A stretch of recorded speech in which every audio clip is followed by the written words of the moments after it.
Saudações alvinegras, meu nome é Salsinha, esse aqui é o nosso canal Botafogo Sem Mimimi. Eu já te peço, se inscreve no nosso canal, ativa o sininho da notificação, compartilha nossos vídeos e dá like, muito like, like é a linguagem do YouTube. É assim que o nosso canal vai ter aquele crescimento, graças à sua participação, graças à sua interatividade, graças ao seu like. Lembrando que aqui nós só fazemos um conteúdo bom dia e aqui nós só falamos do Botafogo. Hoje é quinta-feira, dia 19 de fevereiro, e nós estamos aqui para dar continuidade aos nossos vídeos. O vídeo de hoje é o nosso vídeo pós-jogo, isso mesmo, vídeo pós-jogo. A Libertadores das Américas começou, rumo à glória eterna. E ontem o Botafogo vai à cidade de Potosí, a 4.000 metros de altitude, para fazer a sua primeira partida dessa jornada contra o Nacional Potosí. Um jogo muito difícil, nós saímos derrotados por 1-0, nós vamos conversar sobre esse jogo, mas antes vamos para algumas notícias aqui que é bom a gente transmitir, a gente comentar, a gente analisar. Ontem o Botafogo relacionou, né, ou inscreveu, ou conseguiu a inscrição lá no BID da CBF do jogador Edenilson, né? O jogador que saiu do Grêmio, ele veio para o Botafogo para um contrato de 1 ano até o final da temporada, né, em dezembro. Ele ontem já foi apresentado, já está no BID como jogador do Botafogo, e é muito importante essa contratação. Por quê?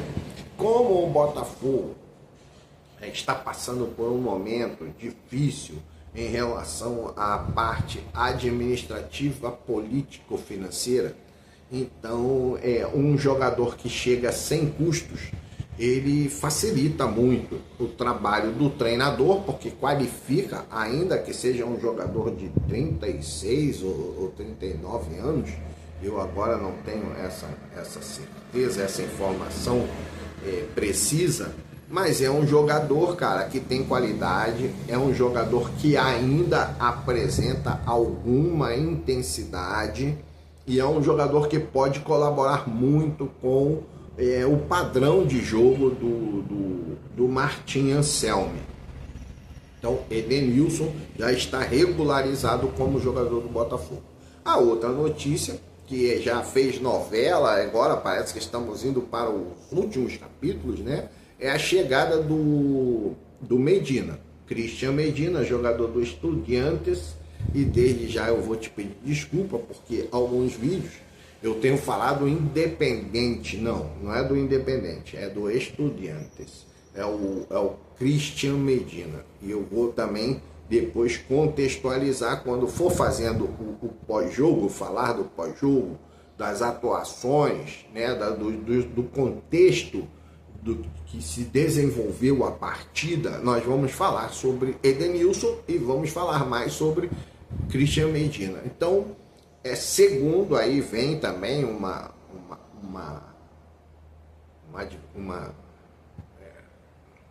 alerta, né? Esse alerta é o seguinte: essas informações sobre o jogador Medina, ela não é uma informação de jornais brasileiros, de jornalistas brasileiros, da mídia independente, não é um furo de reportagem de ninguém da mídia. Essas informações, elas estão vindo da Argentina. São jornalistas do futebol, né, do esporte argentino, que garantem a contratação do Medina pelo Botafogo. Inclusive, ele pode chegar, segundo essa imprensa argentina, ele pode chegar até no domingo, ele pode chegar, já está pronto para ele viajar da Argentina para o Brasil, e pode chegar também no início da semana, para sim assinar o seu vínculo contratual com o Botafogo. Ele vai chegar por empréstimo com opção de compra. Mas um detalhe nessa questão do empréstimo: antes de se falar em empréstimo, disseram que ele chegaria para fazer um contrato de 5 anos. Cara, quem vai ficar emprestado a um clube 5 anos, né? Eu acredito que esse contrato é para dar garantia ao jogador e ao clube também, o Botafogo, de que no final das contas alguém vai receber alguma coisa, ainda que seja uma merreca. Você viu que o Estudiantes lá atrás vai receber somente $100 mil pelo jogador. $100 mil é muito pouco, como taxa de vitrine, vamos supor assim, como taxa de vitrine. Não, o Botafogo tem que vender e ganhar ali pelo menos $1 milhão, $2 milhões ou de euros, dependendo de como for a situação. Então Medina chega e vai assinar esse contrato. Essa é as informações mais relevantes ali do Botafogo. Tem também a questão do Zé Lucas, mas o Zé Lucas não sabe se não pode empréstimo. Vamos agora. Zé Lucas é o volante lá do Sport Recife. Então vamos aguardar. Jogador de 16 ou 17 anos, que já inclusive jogou toda a temporada passada praticamente como titular do Sport Recife. Então já tem uma certa experiência. E jogou bem. Bom, mas vamos deixar passar. E agora nós vamos entrar no pós-jogo propriamente dito. Eu vou falar para você. Eu já tinha até feito o vídeo, começado a fazer o vídeo, quando eu tive que refazer. Por quê? Porque eu me enrolei na hora da escalação. Você lembra que nós fizemos a nossa escalação, né? A escalação do canal, eu sempre falo isso, cara, aqui é a escalação do canal. Então eu escalei o time com o Link, o Bastos, o Ítalo e o Barbosa. Vitinho, Newton, Barreira, Teles. Vidalba, Montoro e lá na frente o Kadir. Essa foi a escalação do canal. E aí vem a questão do treinador Martim Anselmo. De antemão, cara, eu já falo assim, com convicção, minha visão, minha análise da questão Martim Anselmo. Nós não temos que ficar preocupados porque estamos perdendo a 6ª partida. Cara, o Martim Anselmo, ele tem dirigido o time com muita dificuldade, não dificuldade de exercer o seu trabalho, mas na dificuldade de escolher os seus jogadores, porque ele não tem jogador para escalar, né? Ele não tem os jogadores que ele gostaria para escalar.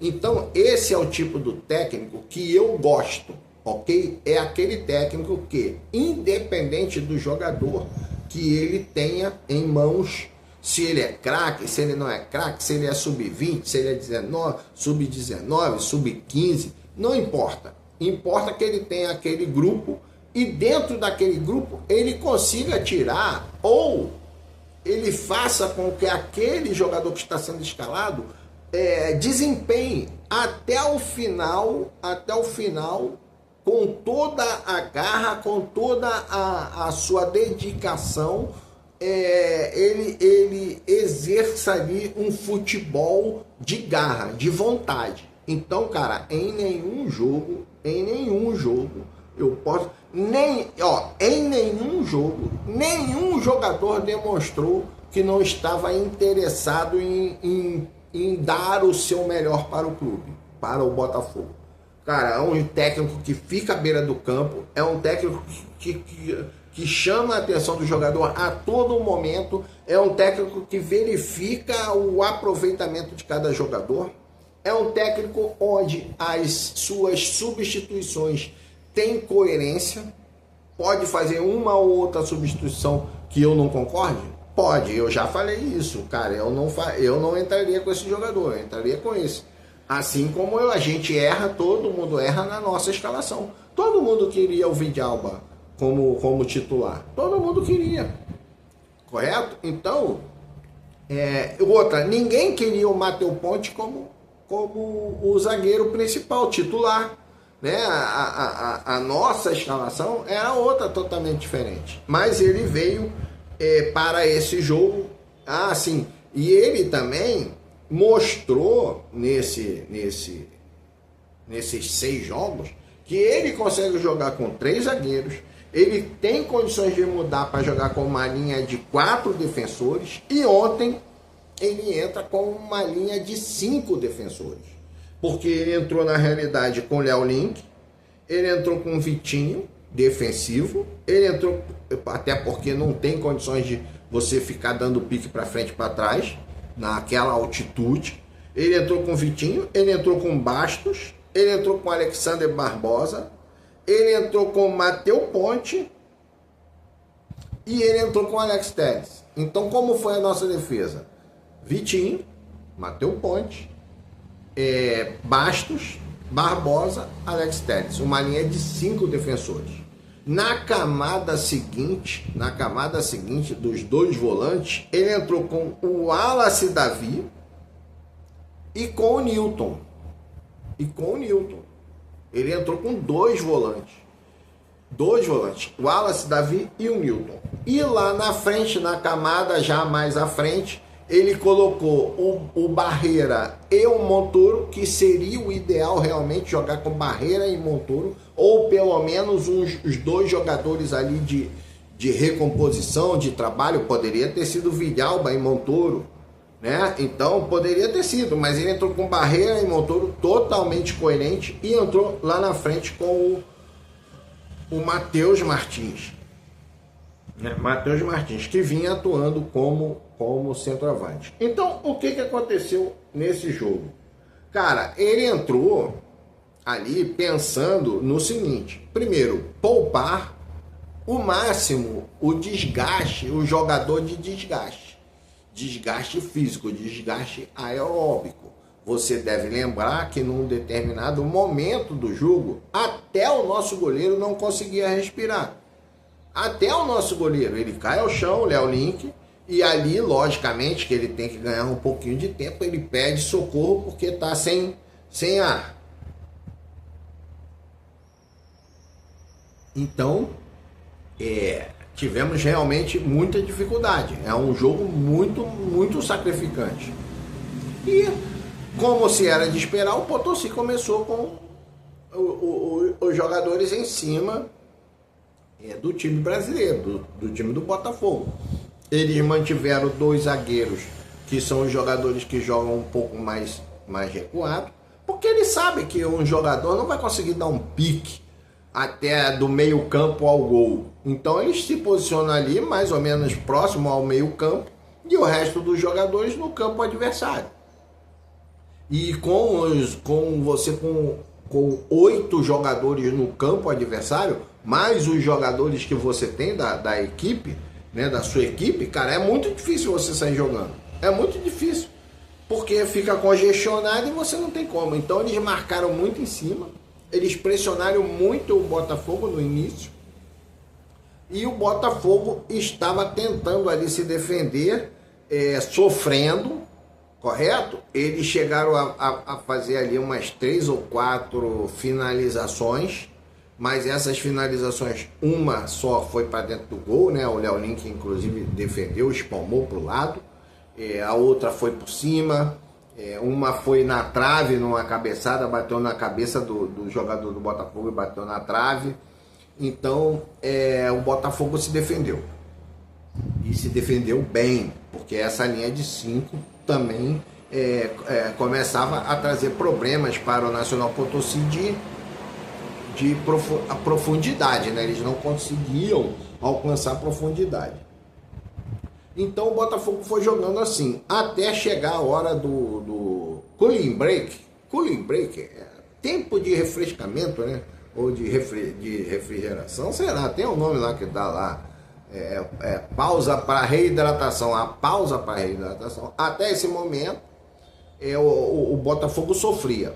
Quando retorna ao jogo, o técnico Martin Anselmi conversou com os jogadores, parece que ele acertou alguns posicionamentos.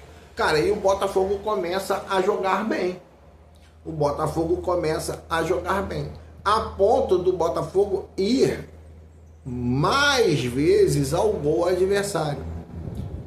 Foi com o Montoro, foi com o Newton, correto? Foi com o Newton. O Vitinho, cara, fez uma partida extraordinária, conseguiu muitas vezes confrontar com a defesa adversária, recebendo bolas em velocidade. Cara, Vitinho jogou muito, Vitinho. Gostei muito, e aí vem as minhas considerações, gostei muito desse Wallace Davi, cara, gostei muito. Gostei muito. Eu não duvido nada que em algum momento, com a chegada do Medina, o Medina ocupe a posição do Santi Rodrigues. O Medina, ao invés de jogar junto com o Danilo, ocupe a posição com o Santi Rodrigues. E também vejo ali uma grande possibilidade do Nilton se manter como o zagueiro, se manter como o terceiro zagueiro, correto? Isso, cara, essa chegada desse menino aí, o Wallace Davi, cara, ele jogou muito bem.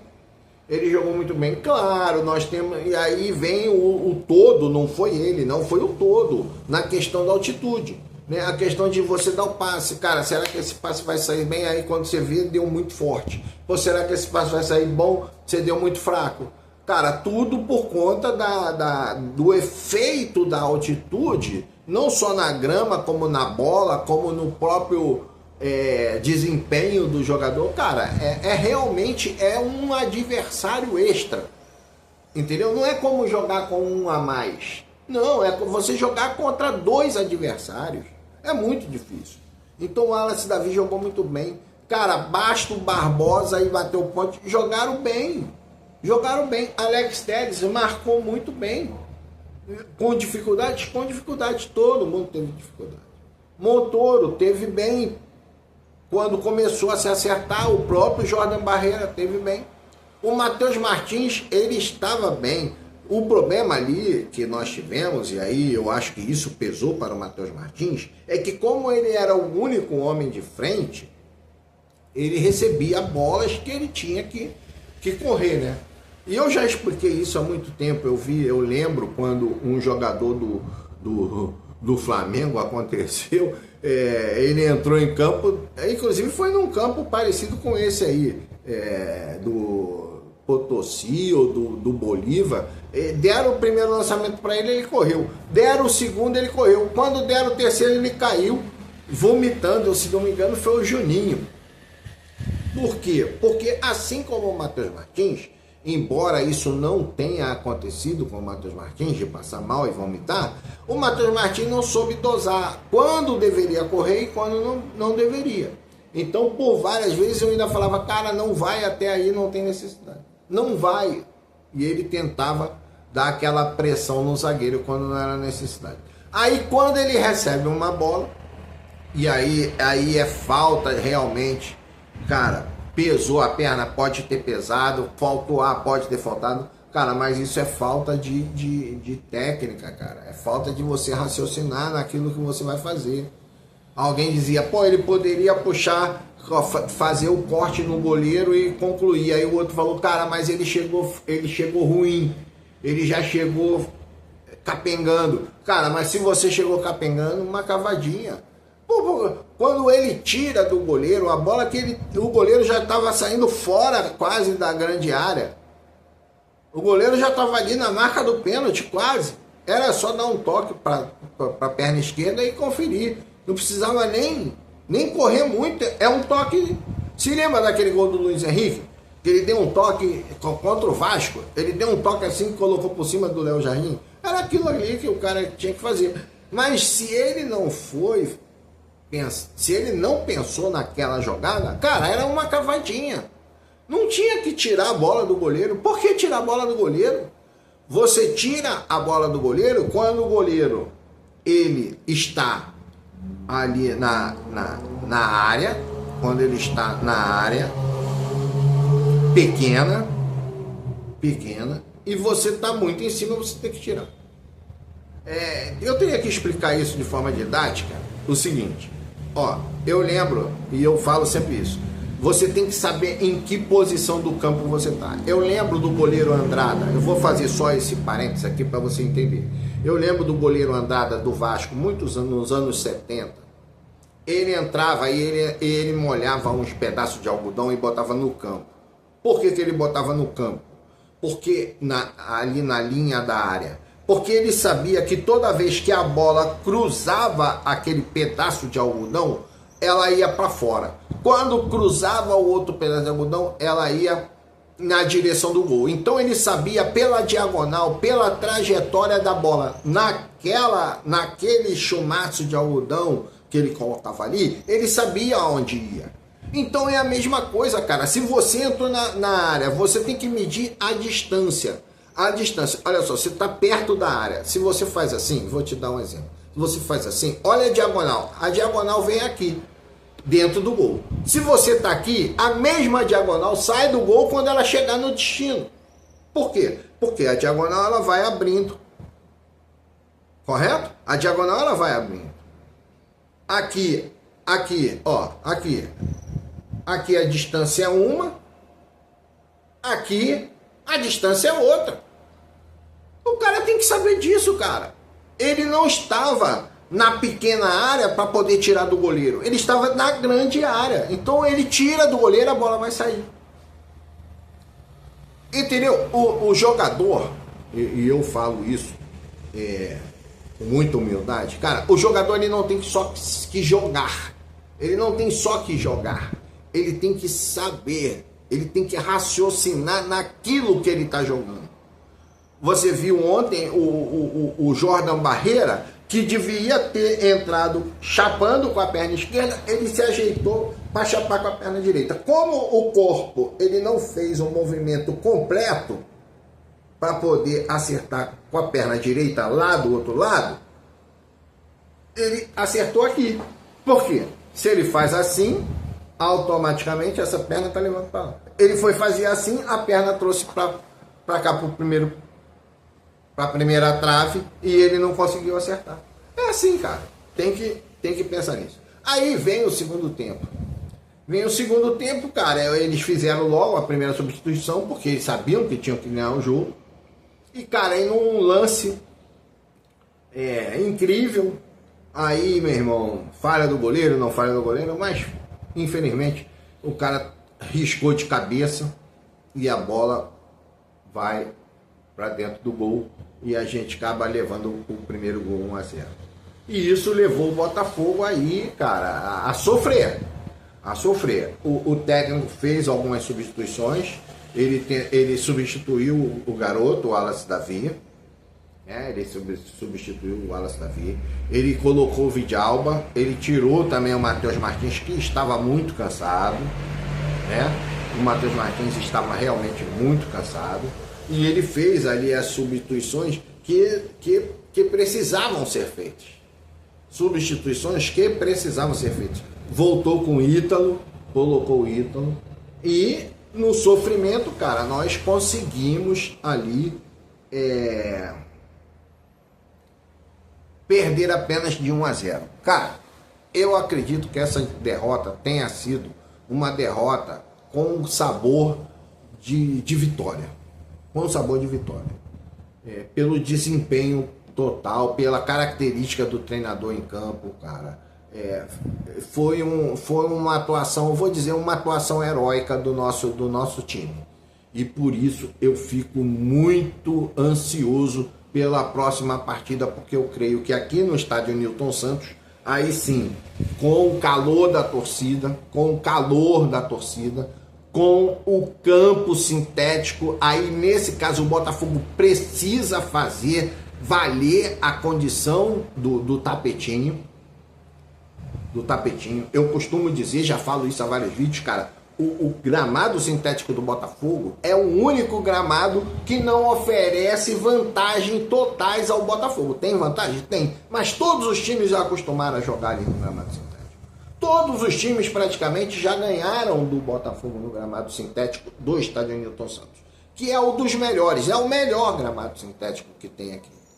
Correto? Então todo mundo consegue jogar. Mas o Botafogo, por conhecer o gramado sintético do Newton Santos, por estar perto da sua torcida e pelo ímpeto do nosso treinador, cara, o Botafogo tem que fazer esse resultado.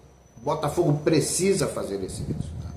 O Botafogo pode ter retorno de Arthur Cabral, pode ter retorno de Matheus Ponte, do Tuco Correia, de Santi Rodrigues, do Alan, do próprio Danilo. Cara, o Botafogo tem que fazer esse resultado. E aí é nisso que eu vou botar minha confiança e é nisso que eu vou botar a minha esperança. Ok? Então é isso aí. Nosso vídeo pós-jogo. Um grande abraço. Saudações alvinegras.